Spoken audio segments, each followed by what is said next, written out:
it's well proven now from a neuroscience point of view that all of our decisions are made based on unconscious emotional engagement.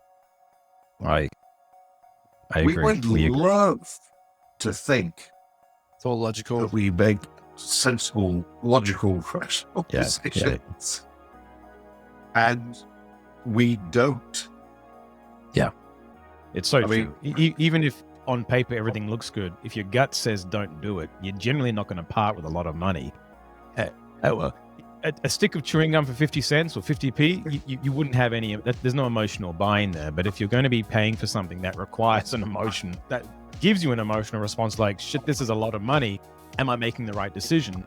You'll never part with 10, 15,000 pounds if it doesn't feel right, even if the logic stays.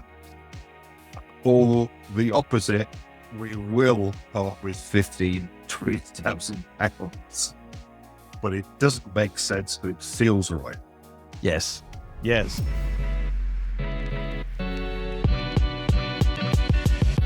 Good morning, good afternoon, and good day. This is Kallum and Conor with the Unplugged podcast number 60 with world-renowned leader, legend, and good friend of ours, David Shepherd, all the way from the UK. It's late at night. It's 10:15 p.m.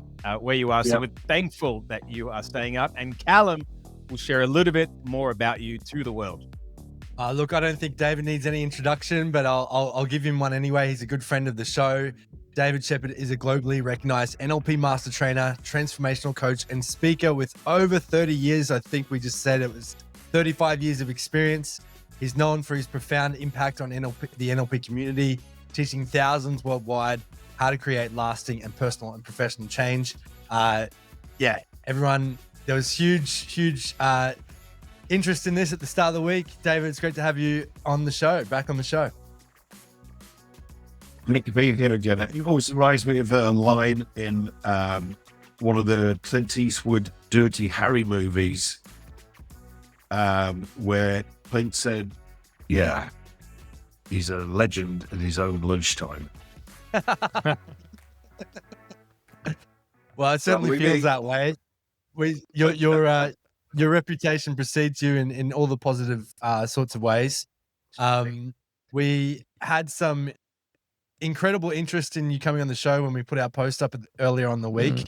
We had a really good question by a good friend of ours, Dwayne Mercarella.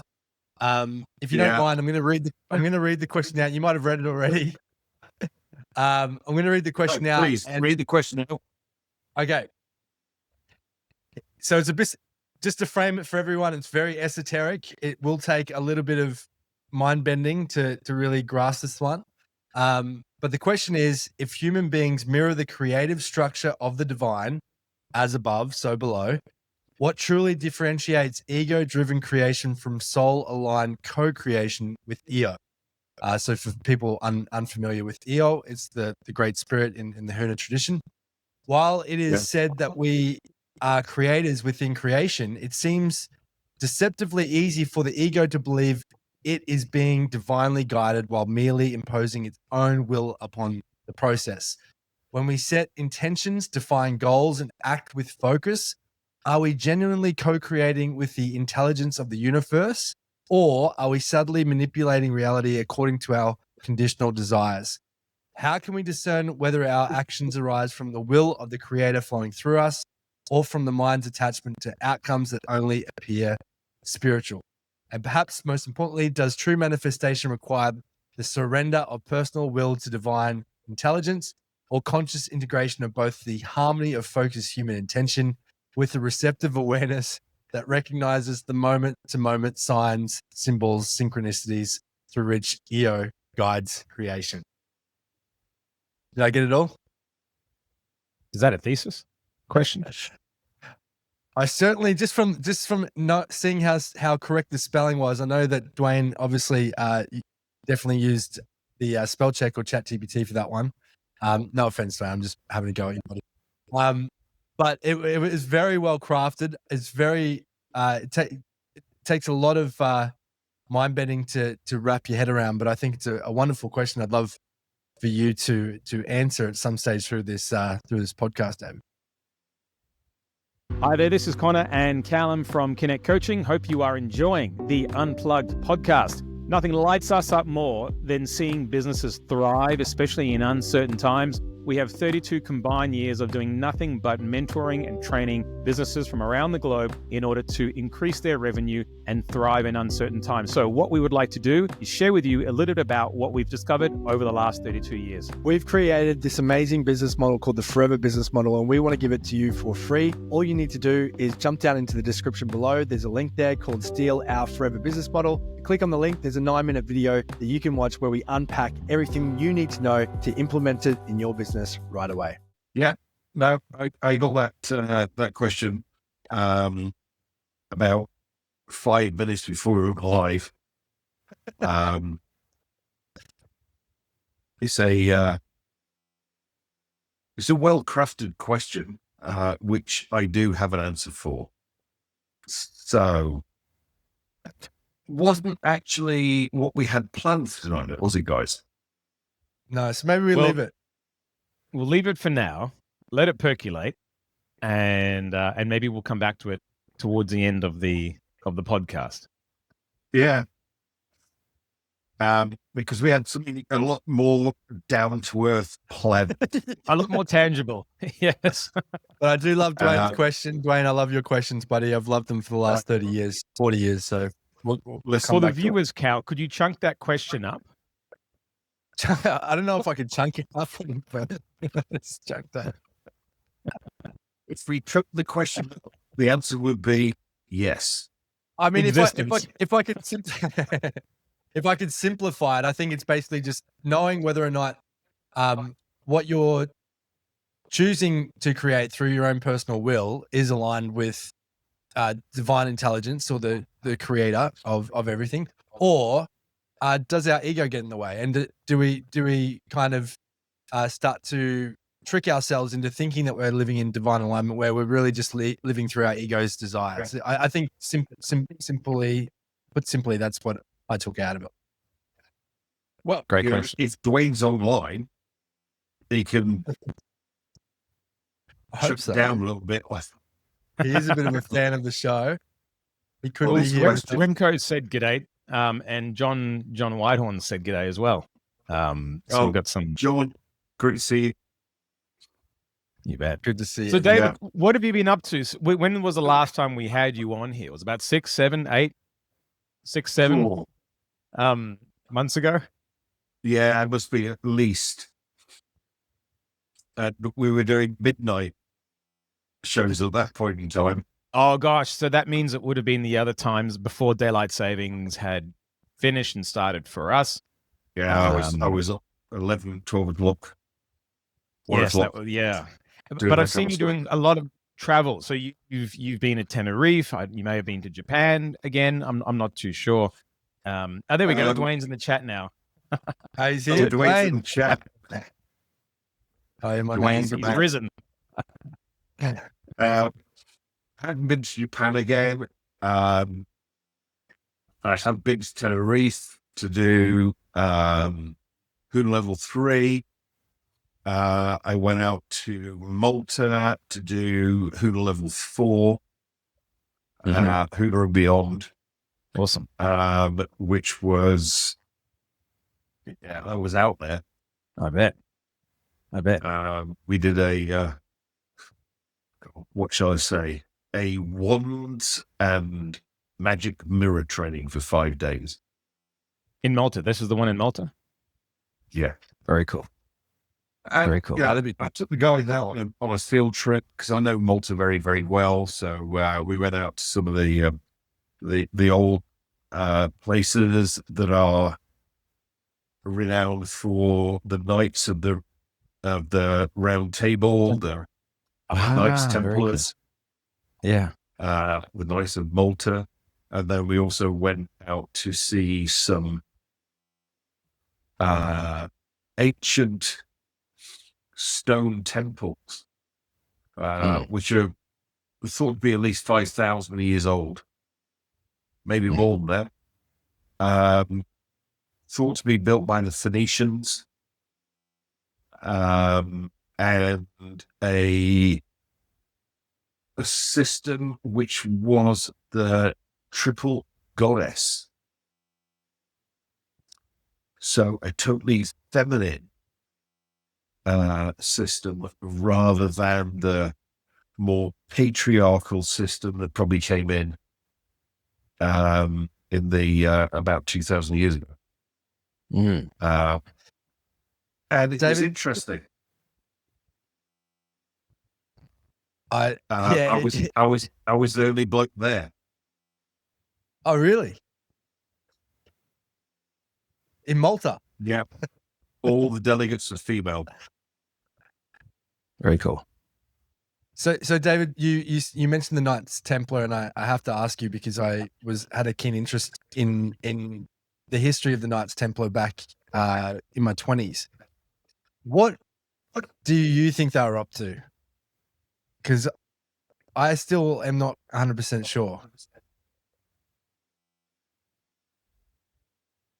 Okay.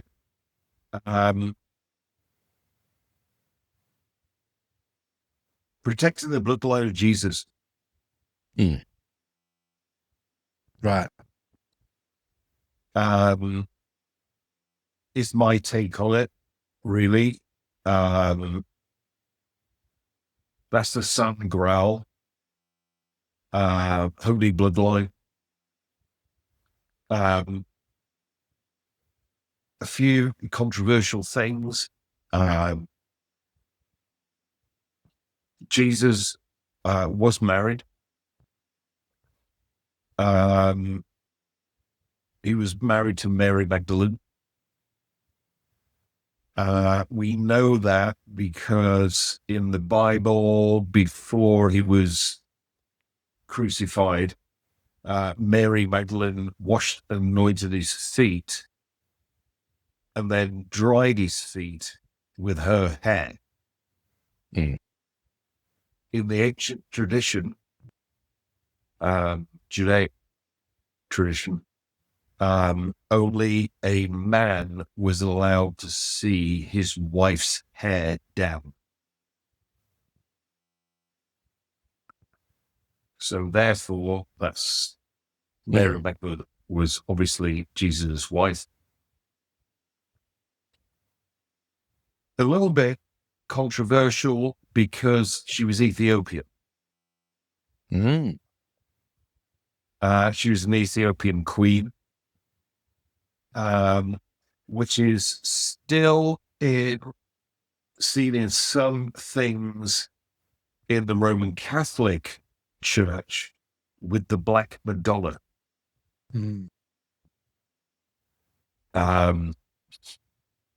And yeah, so they were married and they just have children.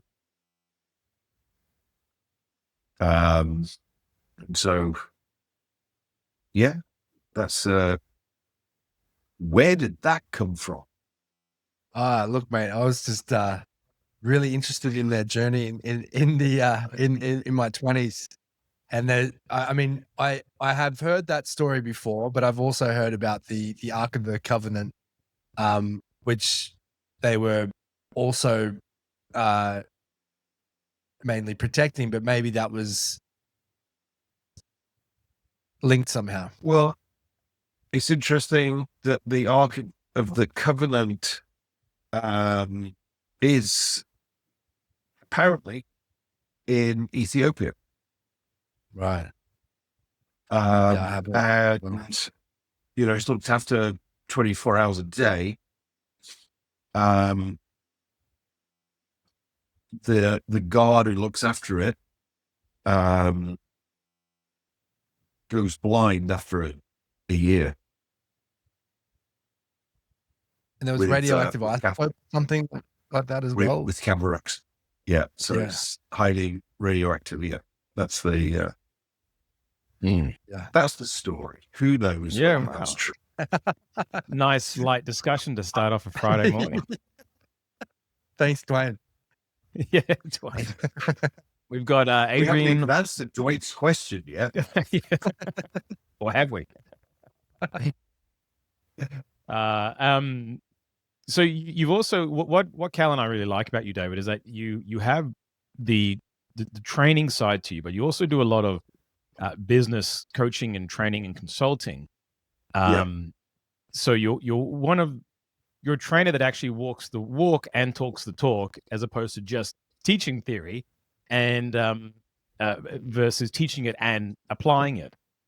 Yeah. We've had a few, 2025's, I think, been a year where a lot of it's all obviously had its troubles, like every year has challenges. And Yeah.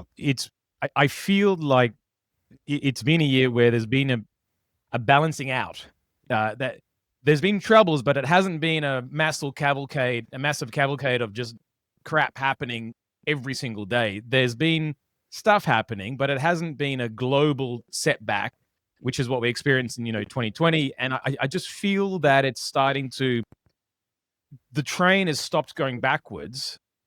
It's stopped moving, and it's slowly starting to go forwards again.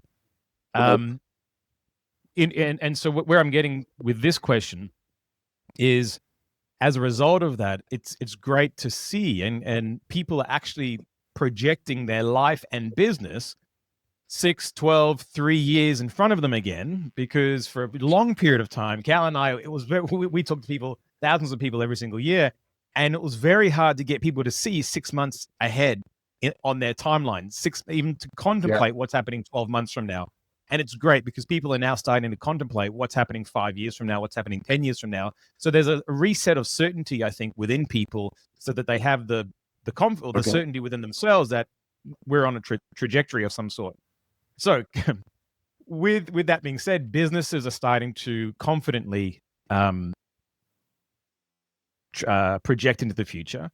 And as a result, the concept of values has started to bubble up a lot. Claire Graves' values and other form of values work as well, because it's when you ask someone what's important to you, it's almost like they're out of fight or flight, and they're now back into a progressive way of living life. In regards to values, where do you think we are at now, and how do you see that fits into business? I think there's still a lot of confusion from a values levels point of view, where I think a lot of people are going through values levels transitions, particularly 4, 5, and 6. In business, what I've been doing a lot is really teaching people how to sell from a values point of view. And we're talking Claire Graves' values, just to make sure we're on the same page. Are we talking sort of traditional NLP-based values? We're talking about traditional NLP-based values. Cool. Okay. Rather than Claire Graves. Got it. We can open up a whole conversation about Claire Graves' values and levels, and who do we want to attract, and who do we want to repel from our business. And from a Claire Graves point of view, what we want is values level 5. Because they go, okay, if by doing training with you, if by doing coaching with you, if by doing therapy with you, I can clear my thinking. Because values level 5 very much has, like, if I change my thinking, I can make more money. Yeah. I can get more money, status, and power. And that's what they want to buy. And, you know, they're selling their Rolexes like they're going out of fashion. Prices dropping. And they'll pay for something else, like a training, like coaching, like breakthroughs. Probably going to be a little bit politically incorrect in the personal development market. The people that we don't want to attract are values level 6. Because they will burn your time and make you no money. Values level 7 will not hire you as a coach because they don't need a coach. What they will hire you for is a mentor. Right. As in, they perceive that you know something that they don't know and they want to have. Okay. What I And was they have thinking more about and- from a... And they have the money to pay for your one-on-one time versus sitting in a group format, I would assume. Yeah, they'll come and sit in a group. They will do one-on-one time. They will come and sit in a group. Though they will get a little bit grumpy if the other people in the group aren't where they're at. Yeah. Seen that. Yeah. When we're talking about more about values from a business point of view, and particularly a sales point of view, I was thinking more about more traditional NLP values rather than Claire Graves' values levels. Okay, cool. I've been teaching this for the last year or so, and it's worked really well. So this is new content. Which is where the idea of perfect pitch came from. How do you put together a perfect pitch for somebody?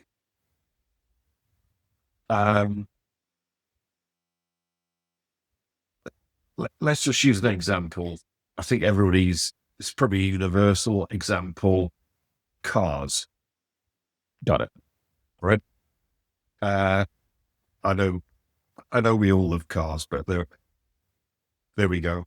But if you were to ask somebody what's important to you about a car, they're going to give you 3 or 4 answers really quickly. Then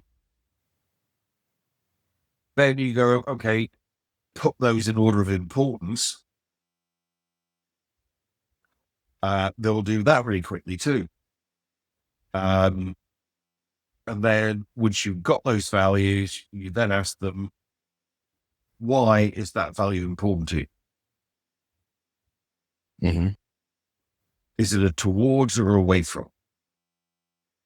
And that's how you build your pitch. They tell you how to build the pitch. You go, okay, here's this particular car. It will enable you to have performance because you don't want to be slow and you like the exhilaration. Yeah. Goes away from. You want reliability because you don't want it to break down. You don't want it to not start first thing in the morning away from. You want it to start when you've got to go out and do a gig first thing towards. So you can build a pitch around that, which is directly designed for the person that's in front of you. Mm. And what this does is it creates emotional engagement. Yeah. It's well proven now from a neuroscience point of view that all of our decisions are made based on unconscious emotional engagement. I We agree. would We agree. love to think It's all logical. that we make sensible, logical, rational Yeah, decisions. And we don't. It's so I mean- true. Even if on paper everything looks good, if your gut says don't do it, you're generally not going to part with a lot of money. A stick of chewing gum for 50 cents or 50p, you wouldn't have any. There's no emotional buy-in there. But if you're going to be paying for something that requires an that gives you an emotional response, like, shit, this is a lot of money. Am I making the right decision? You'll never part with 10, 15,000 pounds if it doesn't feel right, even if the logic stacks up. Or the opposite, we will part with 15, 20,000 pounds. But it doesn't make sense, but it feels right. Yes. Whenever I'm going to a room full of people, I go like, okay, so how many people here, you needed or wanted to buy something. Need is away from, want is towards. Mhm. You had an idea about how much you were willing to spend. You went out and then you found something that was better than you dreamed of, and it was significantly more expensive. Over budget. You went for it anyway. And Mhm. by the time you got home, you had a very good, logical, rational, sensible reason why you went over budget. Yes, exactly. And I say to people, how many people ever have that experience? Everybody puts their hands up. A lot of people think it's a gender bias. It's not gender bias at all. It's handbags and shoes for women. It's cars, watches for men, but it's still exactly the same. You know what? You're bang on. Whenever I go on holiday, like at home, I'm like $20. Well, I don't know if I'll spend $20 on a cocktail. I'll just get a beer. On holiday, I'm like $20 cocktails all day. It's like on holiday, I have this sense of unlimited money. Whereas at home, I don't have. Sorry, Cal. No, I was just saying that makes sense to me. David, I also picked up from some of the language you were using with you said have and you pronounced have and then you said don't, but I also think that's like you doing or you're don'ting. It's some prime concern language as well. It sounds like you're utilizing prime concerns as well as values blended together. Yeah. So what you've got is modal operators of necessity have to, got to, must, Master. are always away from. Mm. Want, towards. Mm-hmm. And this was a real big thing, big realization for me, really, was that when I set up Fix My Mind with a therapy brand, with a friend of mine, and client of mine, we put together this amazing website, and it did nothing. Mhm. Cost a fortune. This is James Mallinson with Fix My Mind. And we couldn't work out why this website wasn't working. And we were spending hours together, over Zoom and, whatever. I couldn't get it. And then I got it. I felt like such an idiot because NLP, personal development, teaches you to be towards. So we had a totally towards website. Yeah. Yep. The people visiting the website were not interested in towards. They were just interested in away from.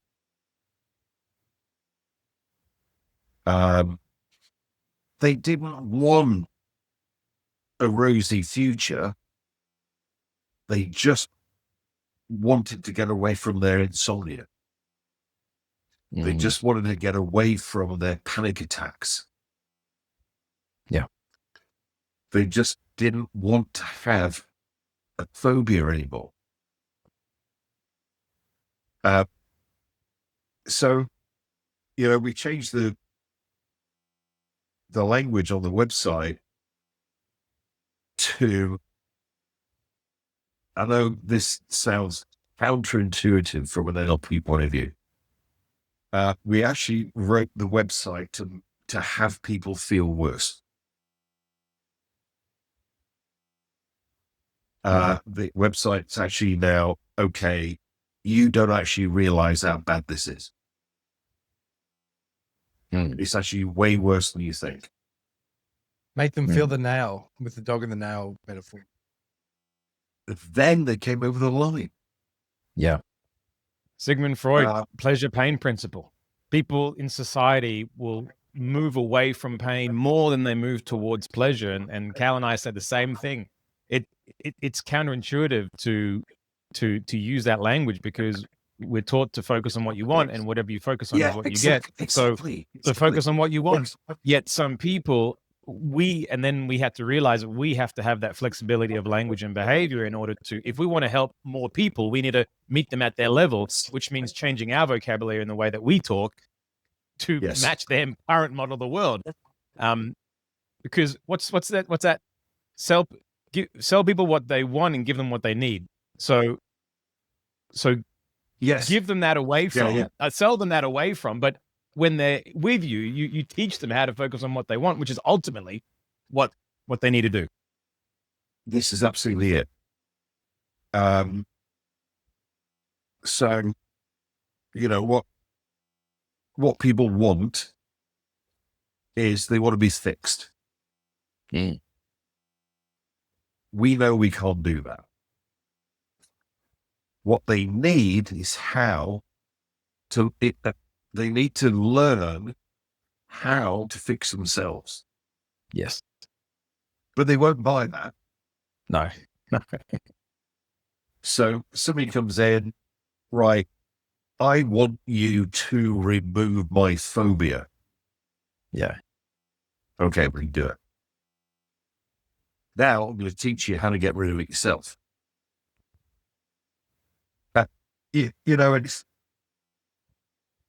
I still find this amusing because people say to me, Paul McKenna.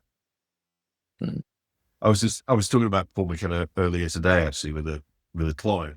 I know Paul. He's a great guy. He's not a friend of mine, and we know each other. And I have people go like, does Paul McKenna not get cause and effect? Because he's a master trainer of NLP by Richard Bandler. And we go like, I think he's got it. Well, how come he writes a book called I Can Make You Thin? And I went, it's called, from an NLP point of view, pace, lead. What do people want?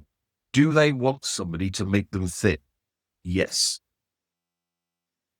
What do they need? They need to be taught how to make themselves thin. But, if Paul McKenna had written a book called Make Yourself Thin, Yeah. Make yourself rich. I don't think you'd have sold very many books.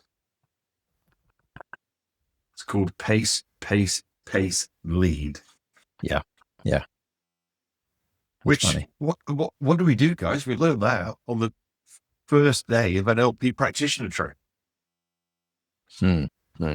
I think the big problem in the world today is that people don't pace enough. They go to the lead too quick. And that breaks rapport.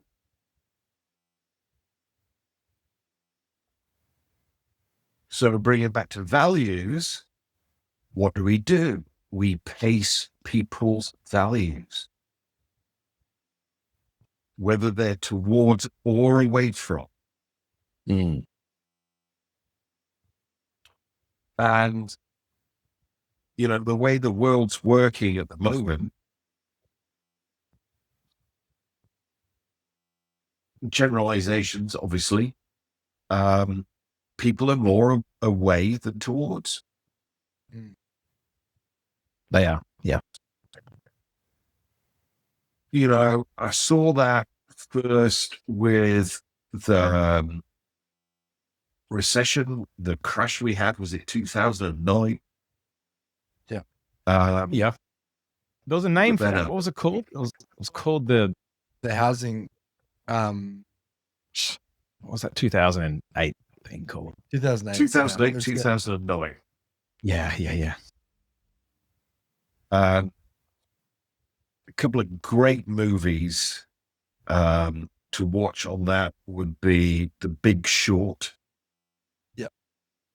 And The subprime mortgage crisis. Yeah, and everything just. And then you had COVID, 2020. We've had GFC, that was it. The GFC, the global financial crisis. Sorry. That Dwayne's just popped it in the chat there. The GFC, that's it. Yeah. Dwayne is back. Does Dwayne exist or is he just exist? Some people say he's a split of my personality. Yeah, he's Well, obviously, he's a part of me. So, so, you know, people have been hit big style. Yeah.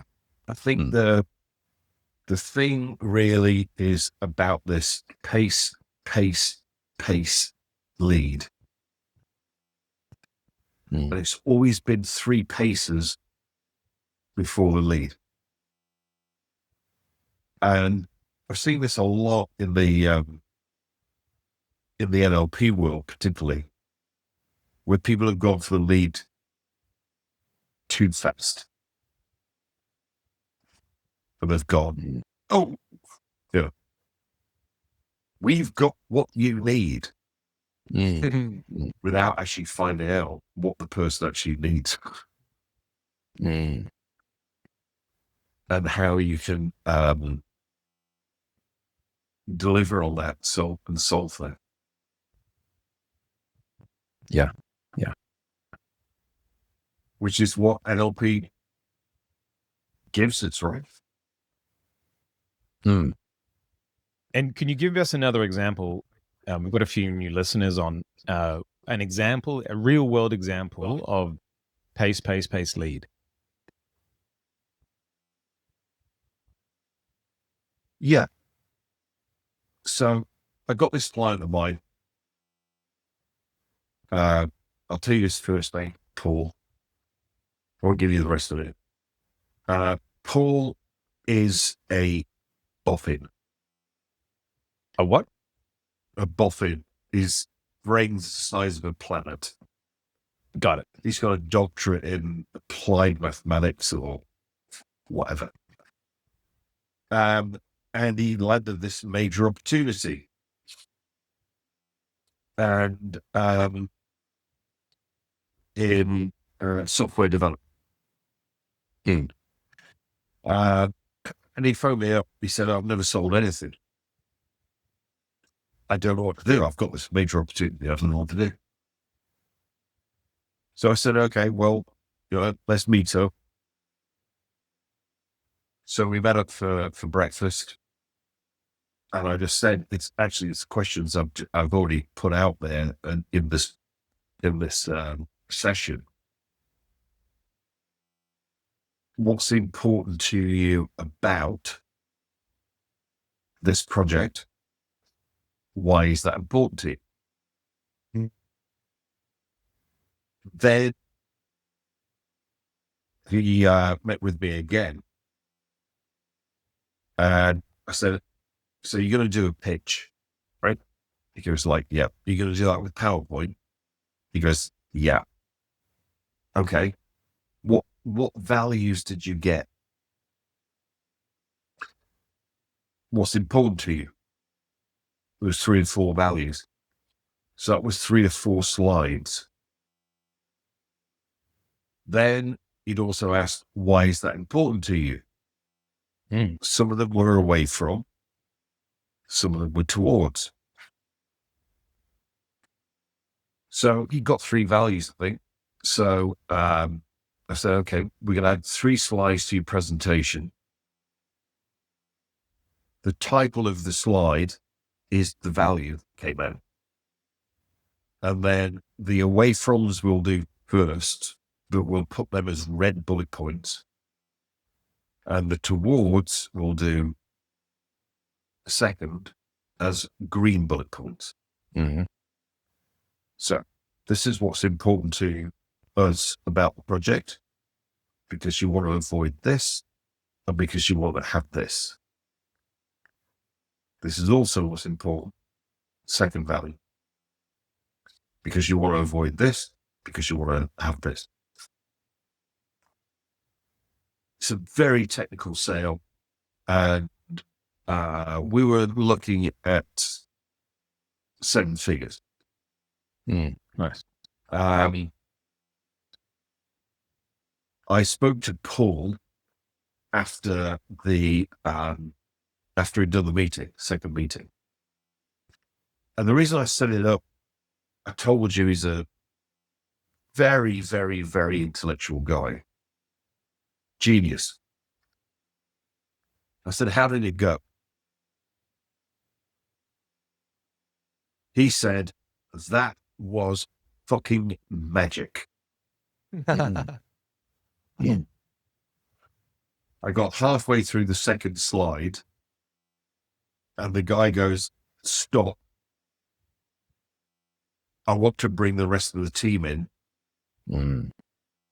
Out of all the people we've spoken to, you are the only person that seems to understand what we want. Yeah.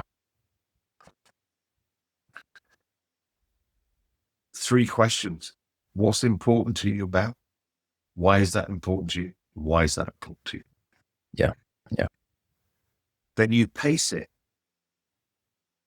You pace on the away from, lead on the towards, and then the final lead is as follows.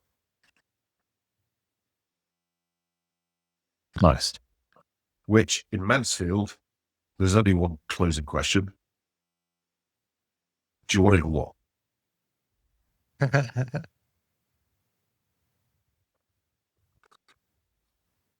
And if you've done the pacing right, the answer will be yes.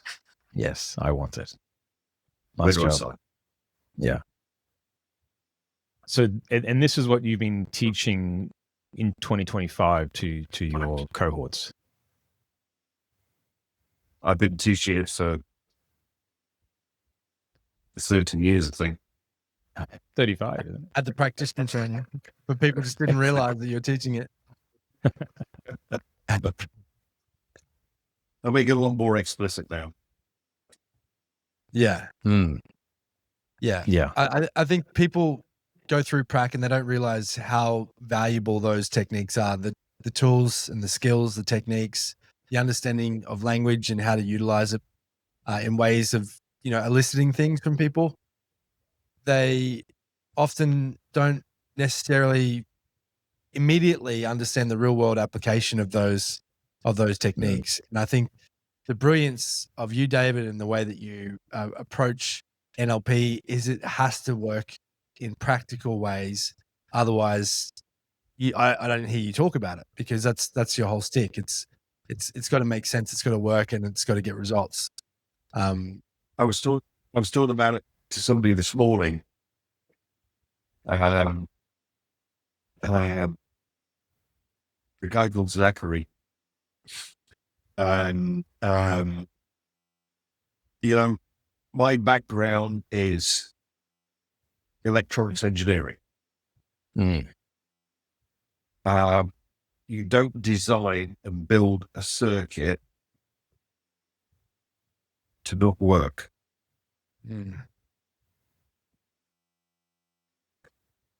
You just wouldn't do that. So I came to NLP, therapy, hypnosis, Huna, with the whole thing about how do we make this work? How do we create results with it? Not a, clever mindset game. How do we get real world results in your personal life, in your business, in your health, in your relationships? How do we make this work? Otherwise, it's just clever. Yeah. Intellectual theory. And, I gave up a long time ago, attempting to be clever. And you're not someone who gives up easily, David, I've heard. No, I'm not. Yeah, the real world application. So over the years, it was the theoretical conversations are fun over a couple of beers, but the actual application is where the value is, of course. That's where it gets exciting. Yeah. That's what people will pay for. The right people realize that they're not paying. It's an investment. Yeah. Can you say that again? Yeah. The right people realize that they're not paying. It's an investment. Not paying. No. Because they're going to get more out than they put in. One of my mentoring clients called me and he said, how long would it take you to teach me everything about state as a speaker and energy as a speaker?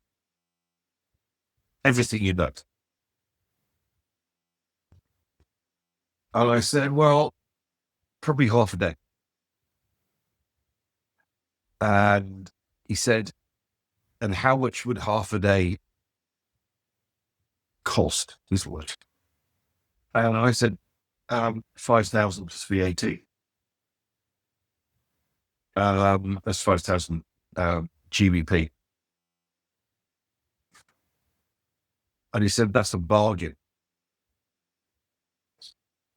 Because I know I can go and find everything that you know about managing your state as a speaker, as a presenter, and using energy as a speaker, presenter. I could read books, I could watch YouTube videos, etc., etc., etc. That will take me a lot more than half a day. What I want is for you to download your 30 plus years of knowledge in half a day. Then it's a bargain. I love So that. he, I heard a Hormozy reel or something, and the way he framed it was great, and it's something that we've all experienced, and that is people will pay. They'll pay with time or they'll pay with money. You can either pay £5,000 plus VAT for half a day, or you can pay in time for the next 5-10 years, learning all that information, getting the crux out of the books and getting the actual important parts out of the books, so that can be concentrated to have that so that you can have that information. And you're going to be paying with time or you'll be paying with money. What do you have more of? And money is infinite. Time is finite. and that's what mentoring is about. Mm. Mm. That's what you guys do. Mm. You know, how many decades of experience have you guys got? Mm. And somebody can then get the distilled essence of that Yes. in a fraction of the time, for probably actually a fraction of the money. Correct. Yes. Yeah. And when you've got the right kind of person in front of you, they get that. And they go like, right, There we are. I'm going for it. I still have that client.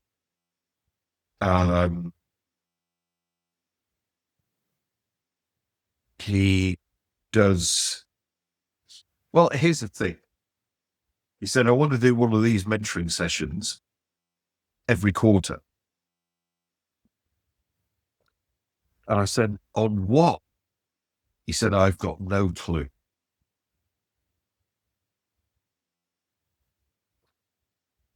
But I will have.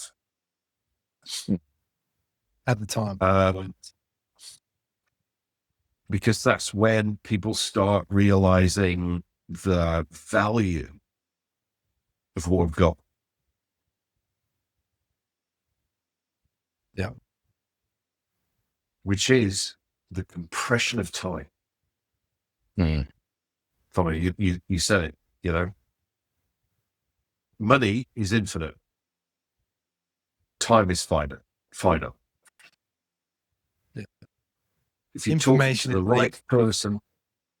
Sorry, Cal. No, I was going to say information represents a compression of time, and it's kind of just the stored value of a compression of time, because there's, you know, in certain contexts, that's to me what it is.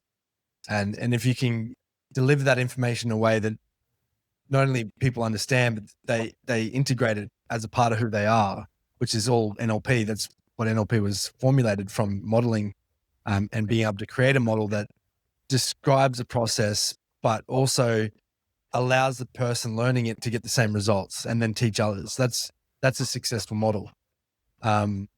So yeah, having that one day a quarter for that, you know, person that's at that values level, they know what's relevant at the time. They know what information in certain contexts they want to compress and learn quickly, and whether that's extracting it from you or extracting it from themselves. That's highly valuable for those types of people. Yeah. He's totally values level 7. Mm. I suspect. Functionality and flexibility. Yeah. What's functional? What works? What do I need to do differently? That's the way the guy's brain works. And that's why he's, you know, was the CEO of a 9-figure business, and now he's the CEO of a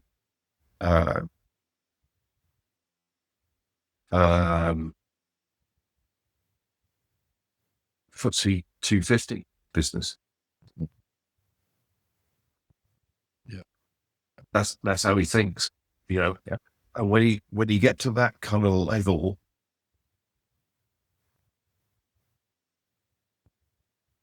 the amount of money, the results that you create is totally down to the way that you think. Mm. And we know we can assist people in changing the way people think. Absolutely. Speaking of changing the way that you think, David, where, I'm going to come back to Dwayne's question. I knew you were. You're going to close that loop. This episode's going to be called Dwayne's Question. So changing the way that you think. Where, for those that weren't here at the beginning, Cal, could you read? Could you read out the question again? Yep, I can read out the question again. I will do the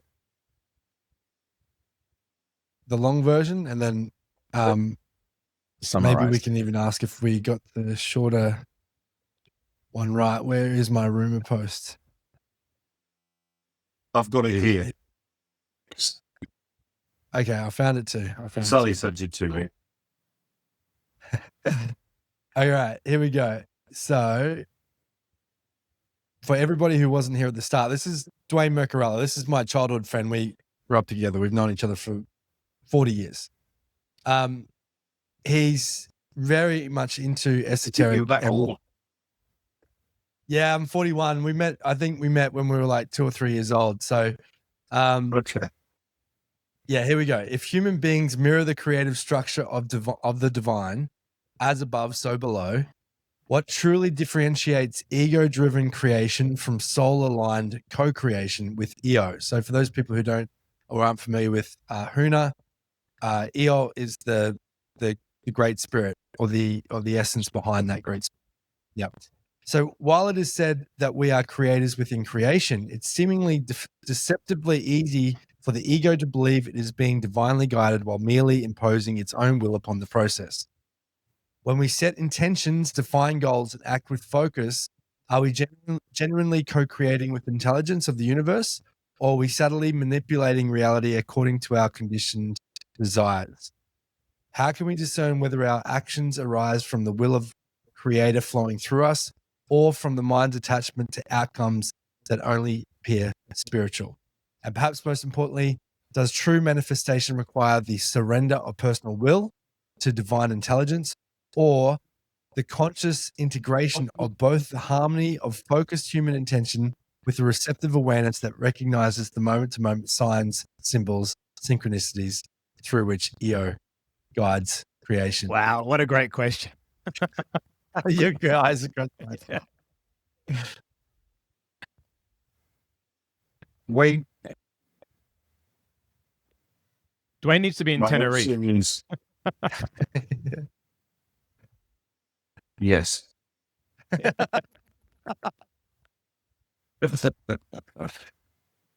Well, Dwayne, I'm just fucking with you.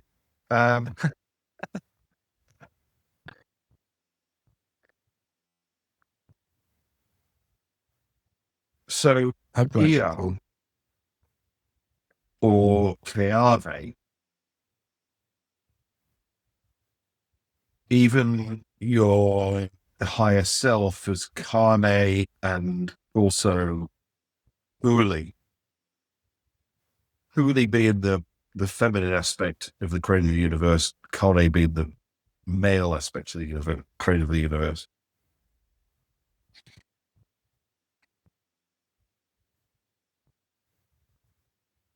They don't actually care because everything's perfect. So,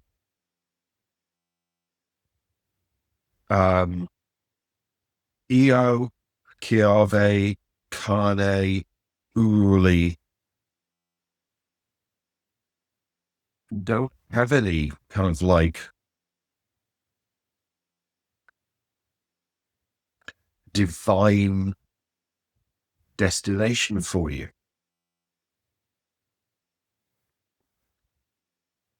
So there's a question: is there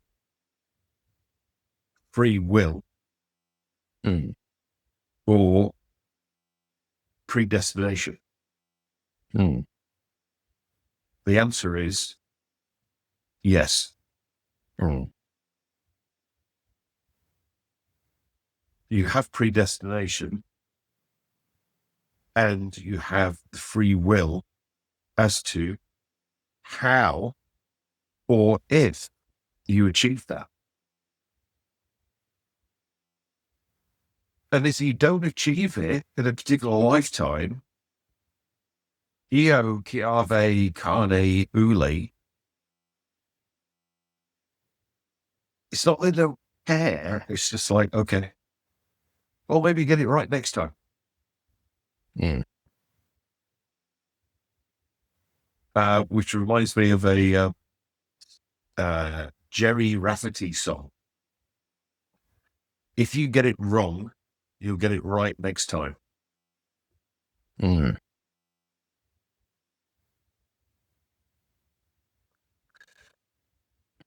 So it's a matter of just letting it go.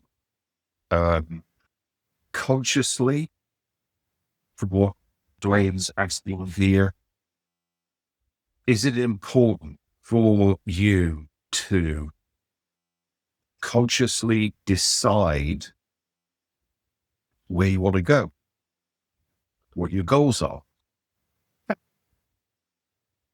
It is. It gives you direction in life. Mm.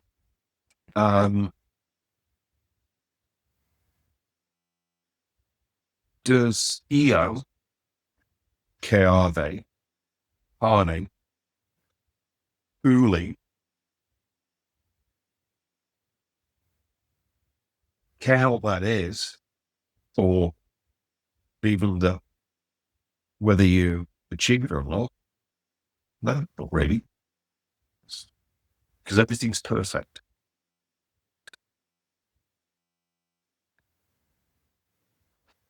This is, I think, a real big thing at the moment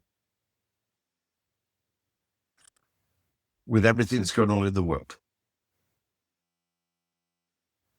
And I hear a lot of people going, I don't read the newspapers, I don't watch the TV, I don't watch the news because I don't want that in my universe. Personally, I watch the TV, I watch the news, I read the newspapers. Because if there's something in the news, the TV, newspapers, and it brings up some stuff for me, as in negative stuff, then that gives me something to work on. And, when you become a higher self,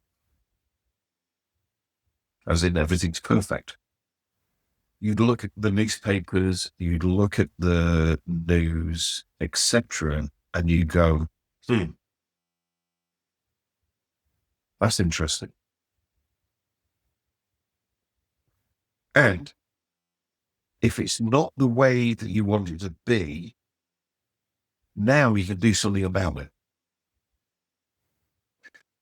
But the majority of people go into taking action to change something because they perceive something to be wrong and they want to make it right. Whereas if you go into it and go like, oh, that's interesting, let's move it from there to there, now you've got power. Is that there's a Wayne Dyer quote that I used recently at a event.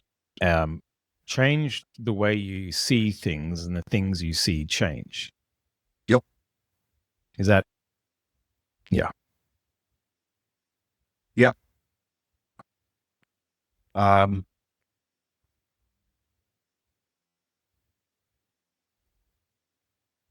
all the time that you're perceiving things in the world or other people to be wrong, bad,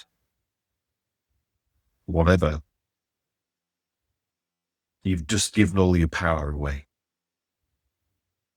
And this is where the perceptions projection conversation comes in. Oh, and we've had some heated discussions in the trainings over the years with that, because as Dad would say, that SOB is not me.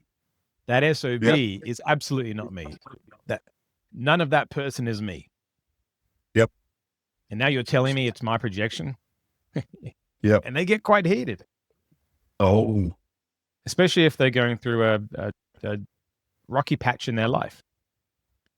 And a particular archetype brings up emotions for them.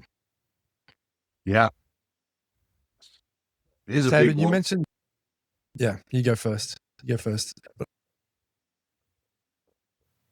I was teaching Uno. This was before COVID, when I was out in Hawaii.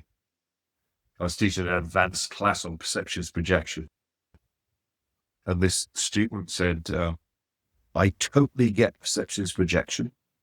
And there is an exception. Oh, please tell. She said, the exception is that Donald Trump is an idiot.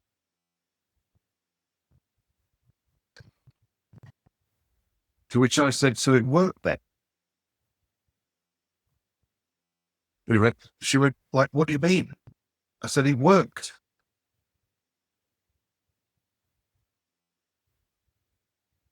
She still didn't get it. And I said, look, Donald Trump wants you to think he's an idiot. Now, that's very clever. Whether they think positively or negatively of me, they're still giving me their energy. What's that quote? Ted would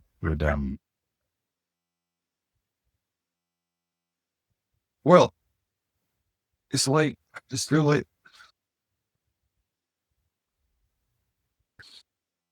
for me, Donald Trump is Donald Trump. I'm not into politics, so he's neither good or bad.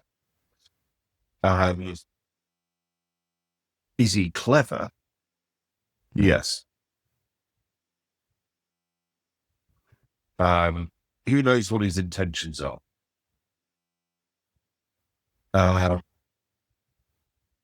But the whole thing really, for me, was the fact she had so much negative emotional engagement into Donald Trump being a guy and whatever. And I just went like, that's... David, There is coming no back exception for perception projection. I agree. Sorry, I agree. Carl. No, that's okay. I just want to dig into something a little bit more, because you made a little claim there that is a very powerful one, and I don't want to just slide past. And that was that if the conscious mind grows to be a higher conscious mind, and we were talking a moment ago about free will. We were talking about living in divine alignment, and I think ultimately, maybe what Dwayne's talking about is your actions being aligned with the divine. So, EO being the space from which everything stands out, from the infinite source of potentiality. You talked about Kane and Healy, which is the first divination of that. And we see those things symbolized within the EO symbol, which is the triangle with the circle at the top. When we act through our will, and if I can try to dig into Dwayne's question, because to me, it's the concern of like, are my actions driven through my ego's desires, or are they driven through my divine nature? And what you just said about the conscious mind, will it grow up to be a high conscious mind? For me, that really sums up the whole answer of this question. And that is that the ego are the things that we attach and label to who we are, or the I am, for example, right? And by doing that, we're saying more of what's not us. So in order to live in divine alignment, and in order for the conscious mind to grow to be a higher conscious mind, we have to cut away everything that's not the higher self from the way that we feel aligned. And I feel like by doing that, we actually live through that divine alignment. We live through that divine action, and therefore our will be more aligned with the nature of our higher self. Not necessarily the higher self is willing itself upon us, because like you said, everything's perfect. But how would one walk around in this world knowing and having it, not just having it be a conceptual experience that everything's perfect, but knowing and having a deep being that everything's perfect and living from that place? The actions for me would change dramatically then through that awareness.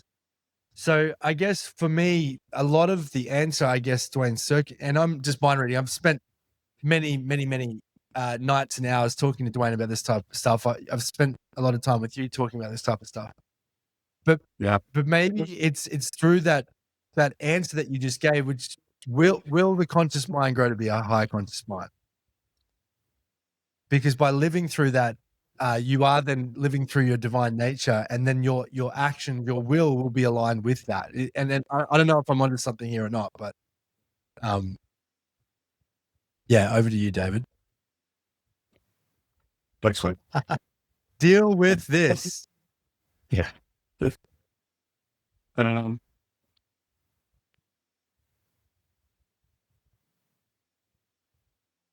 The EO, the Kiave, the creator, Kallum, Healy.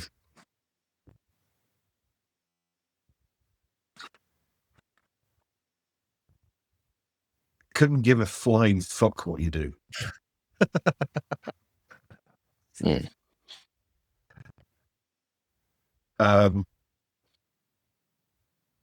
Because it's all perfect, right? So, I have people ask me, so did Hitler not have a higher self? Well, yeah, everybody's got a higher self. And so did Hitler's higher self perceive as being perfect? Yep.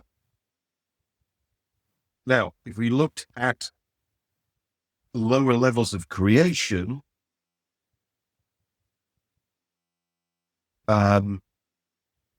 what he did perfect. So I think the important thing is to think about it on all levels. From a higher self perspective, everything's perfect. You're perfect. Everything you do is perfect. Then if you look at, lower levels of creation, my thing is, if you look at it then from Claire Grace's values level 7 is to go for what you want. As long as it's not the cost of anybody else. Which is a new thing that appears at values level 7, because it doesn't exist at values levels 1 to 6. So if a values level 7 wanted to do something and it was at the cost of someone else, they would make a rational decision not to do it, or it. So I don't think they even think about it, to be honest. Okay. Because in values level 4, guilt keeps them from not maybe doing something like that. Fear and guilt. Yeah. Yeah. So with 7, would emotion, is there a label for what holds them back? And I say hold them back, I don't know if that's the right language. If a 7 won't move forward with anything as long as it doesn't, hurt anyone as such. And in VL4, it's fear and guilt that stops someone from doing something for fear or of hurting someone or guilt of hurting someone. Yeah. What is it? What is it in 7? Win-win. Mm.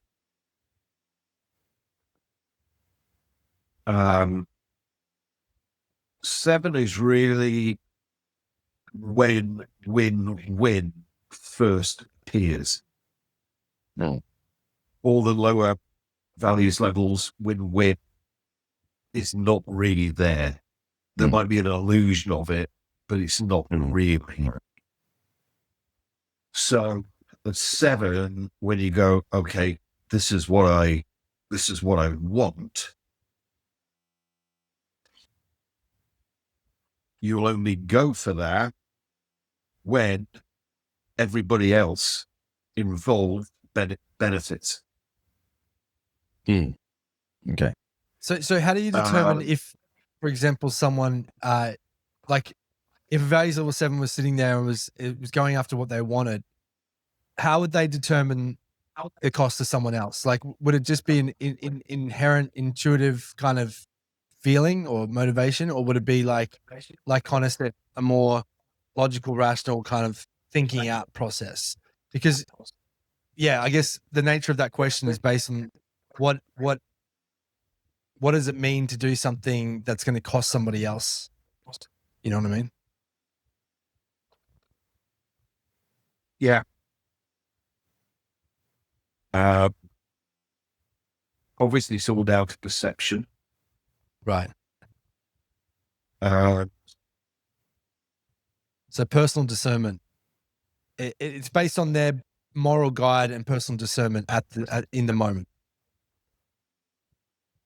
And they could be wrong, but for them at the moment, yeah, could be wrong. Moral discernment, wise discernment. That was a phrase I used to hear Tad talking about a lot, which was wise discernment. Yeah. And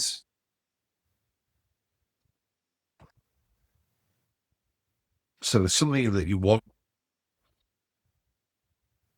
in your perception.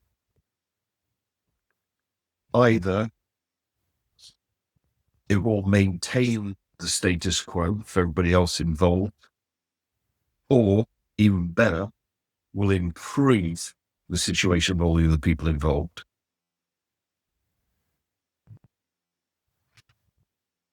So you decide to go for it, knowing that you might be wrong. right. And you might have sucked to them. Nice one. Nice one.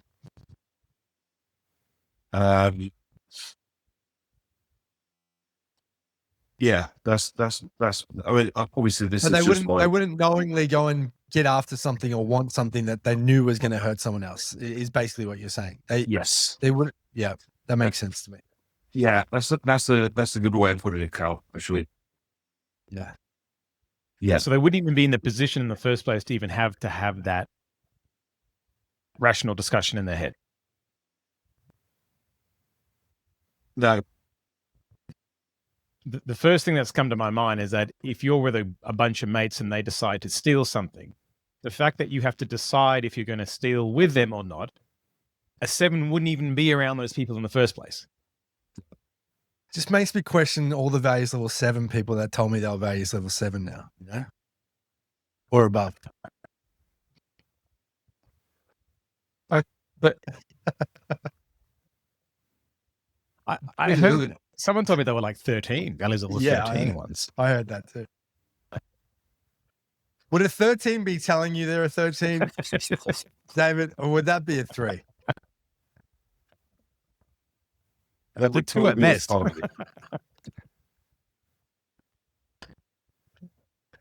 With, the values levels from Claire Graves was 1 to 7. Yes. Who elevated Then them? there was a guy. Sorry, I jumped the gun there. There was a guy called Chuck Spezzano, who postulated another, I don't know, 7 values levels,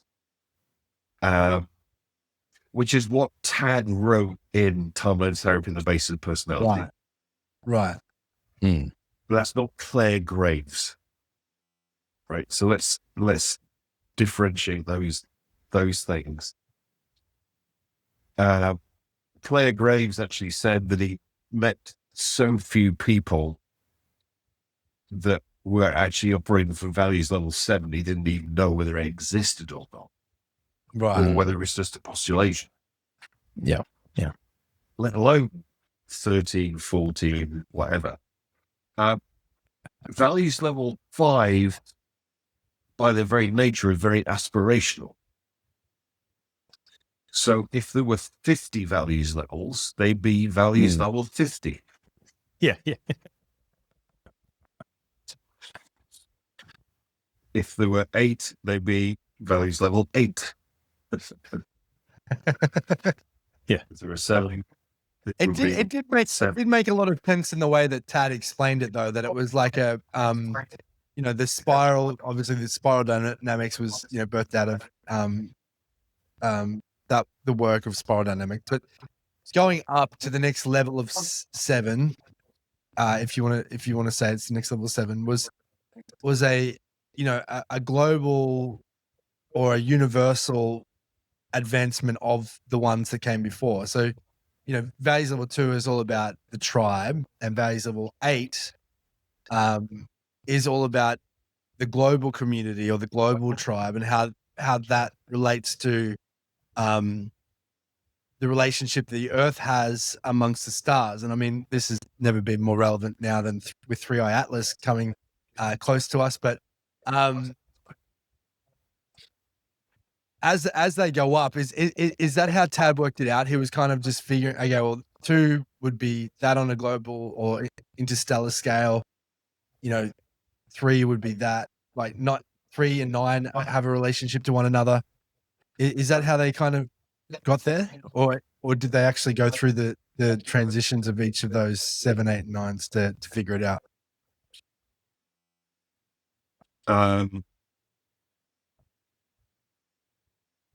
Big watershed between 6 and 7. Right.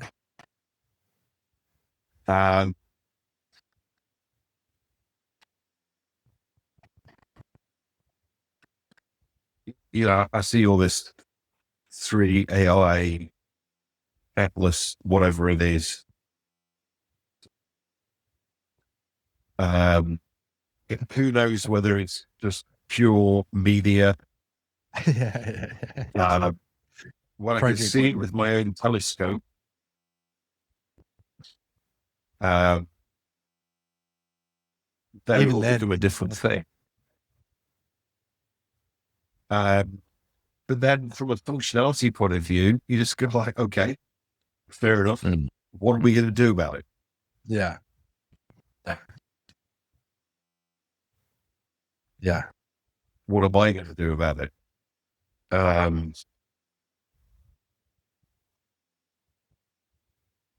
am I going to do about it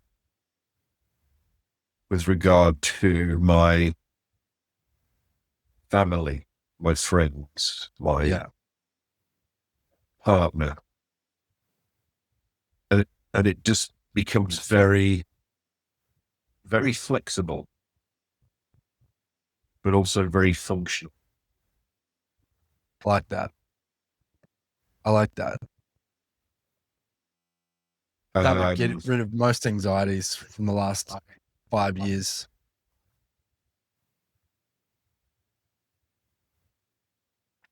Yeah, be willing to do whatever it takes, and going, what's the most functional approach? What's the one that's going to get the best result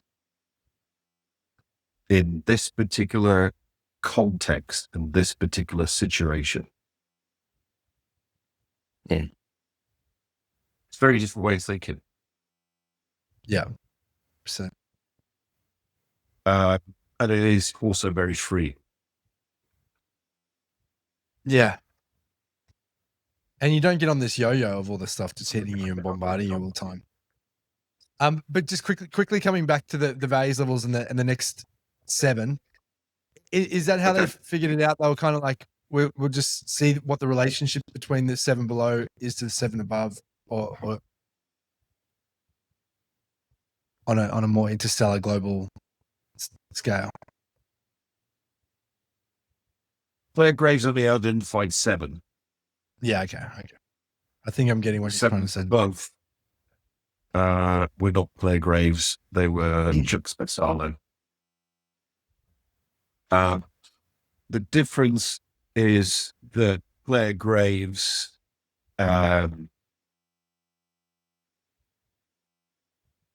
was actually doing research with people. Yeah, like he observed it. He observed that, right? Observed it. Whereas Spezzano really was going postulation. Postulation, hypotheticals. Yeah.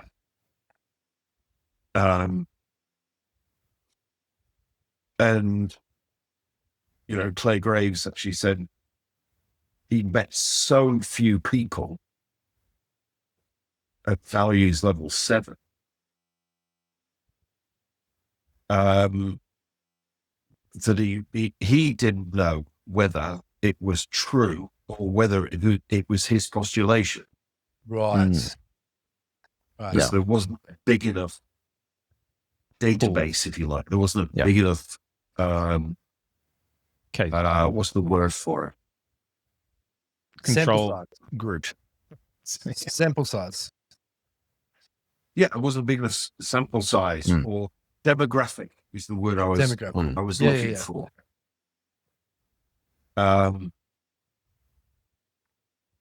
And in different circumstances, just based on a question that came in, people can jump between values levels depending on situations that come in their life, right? Yes.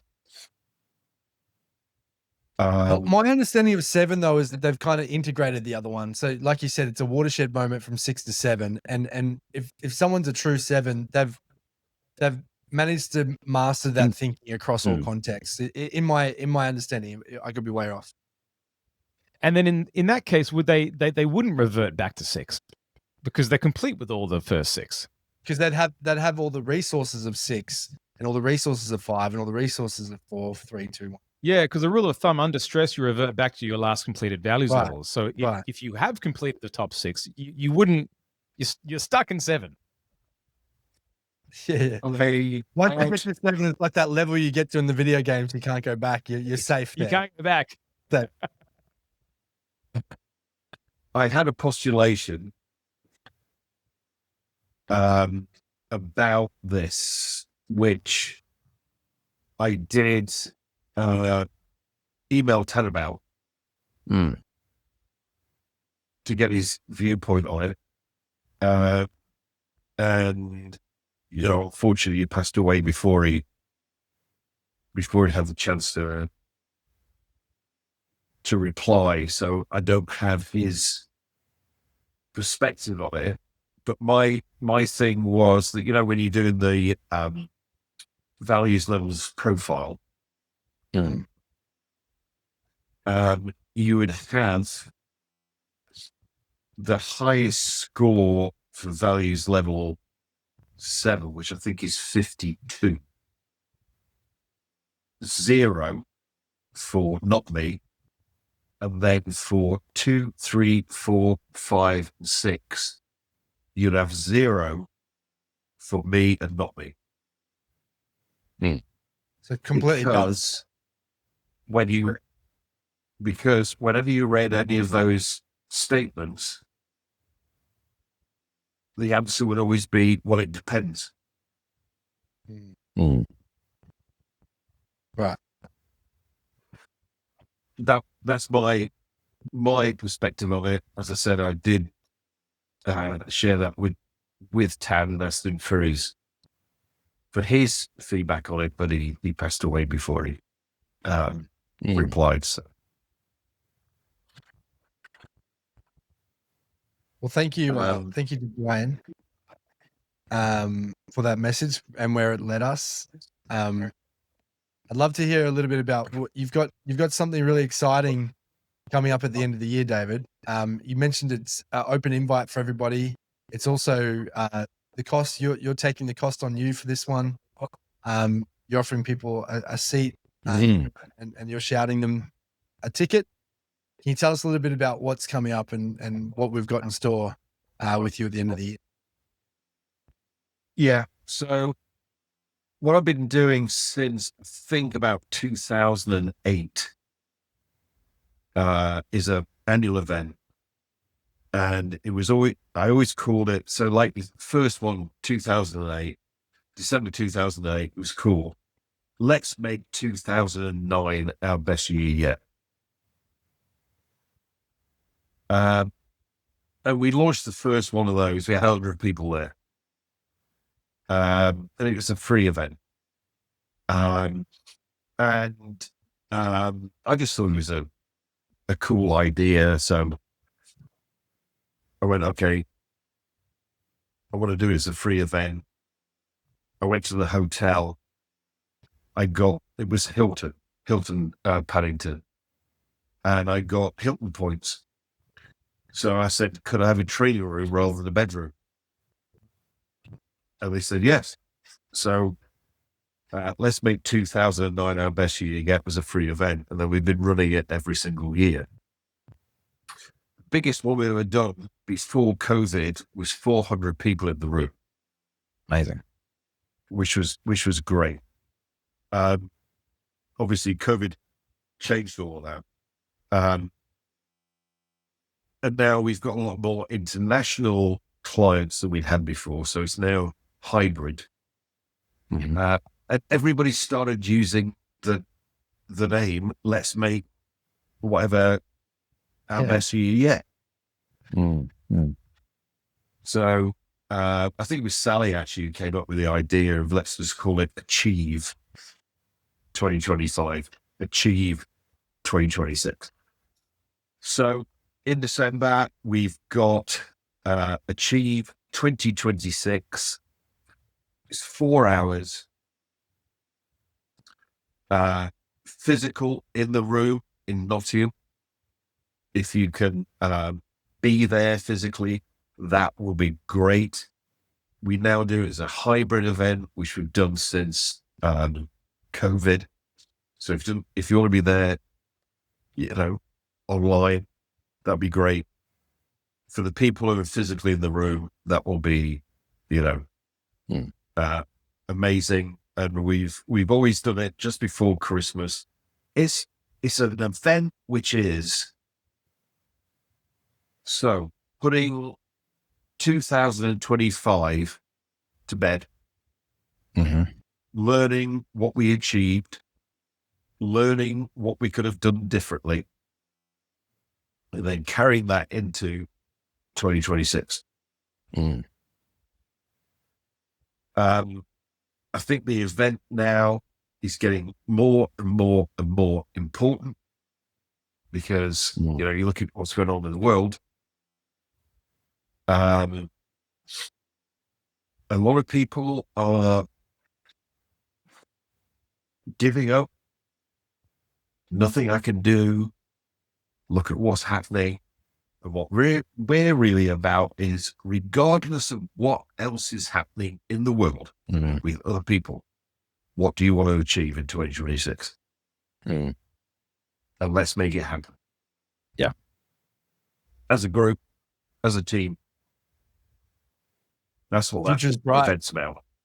The future is very bright. Sally, if you're watching, could you put the dates and a link in the chat? If you're not watching, David, do you know the date? Dude, Sorry, mate. that's not my forte. It's not your jurisdiction. I understand. While we have everyone here, We've had I'm going to get Faha watching the whole time. We've had Beck in the house. Beck, Thanks for your support, Here we go. Sal. Sally's there. Sally's there. So the link's in the chat. Amazing, Sally. Could you write the date and times, please? UK date and time, and Cal or I will do a quick Einstein mathematical equation to convert it to Australia. It's December the 6th. 10 2025. till 2 GMT, which is the same as whatever, I think it's 11 p.m. on the 6th. 10. It's 10 a.m. your time, which I think will be 10 a.m. 11 p.m. Sydney time on the 6th. And No, it I goes think- for 4 hours. All right, I so think- from 11 till 3, that's I think doable. it's the same day. Is it? Same day, yeah. Yeah. Hey, thanks, Chris. Thanks for joining us. Thanks, Beck. Yeah, so it'll be 11 p.m. on the 6th of December, Australia time. And I can't do the US. I don't know where that will be.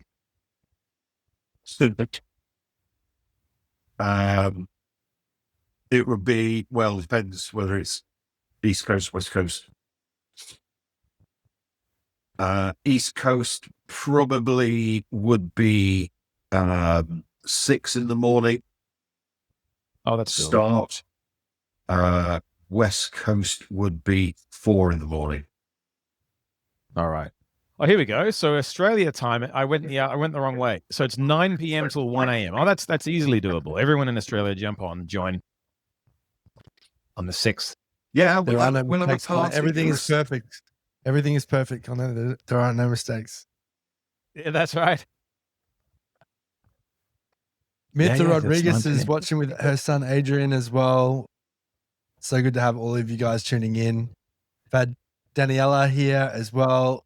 Nikki Richardson, Kim Redman, Trudy Fairweather, Crystal, our wonderful Crystal Remco, Dwayne, Where are you seeing Dwayne that list? watching, Karma, Adrian, Sal Isabella, David Neath, Kai Tan, and Julie Elder. So there's been plenty of people jumping on today. So Julie actually sent Cal and I a copy. Julie has a new book.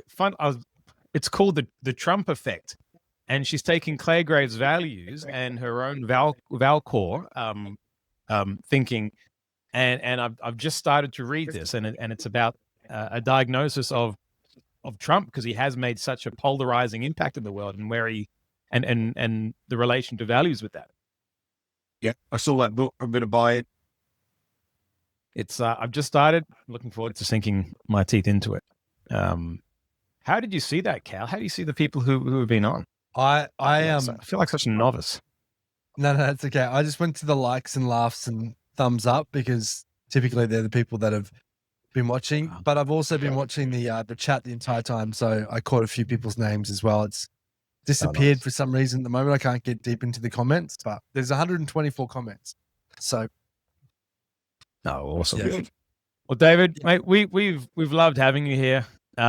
We could probably keep going, as we say this every time at the end. Yeah. But we went to some great places today. Love the deeper conversation around Wasn't where we were spirituality. expecting to Clay go, Graves. but, Yeah. Knights you need to Templar, ask the the question. perfect pitch to Dwayne, did that answer your question? Yeah, I think Dwayne, did it answer your question? I think he said it did somewhere earlier.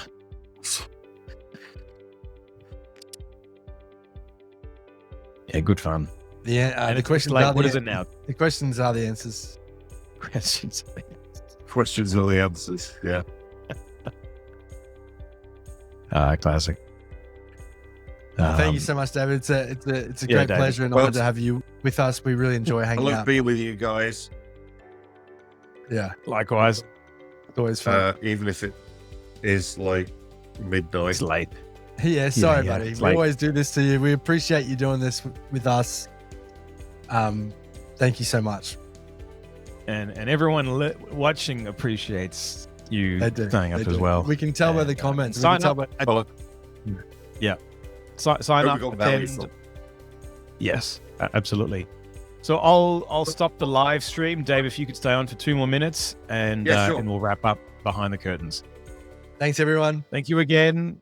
Podcast number 60 coming to a close. See you guys. Thank you very much for watching the Unplugged podcast with Kallum and Conor from Connekt Coaching. Hope you loved this guest this week as much as we did. Cal? What we wanted to remind you of is that if you wanted to steal our forever business model, which is perfect for all sorts of businesses around the world, to start to build extra revenue in your business right away, get instant access by clicking on the description and going into the link below, watching the 9-minute video where we unpack everything. See you next time.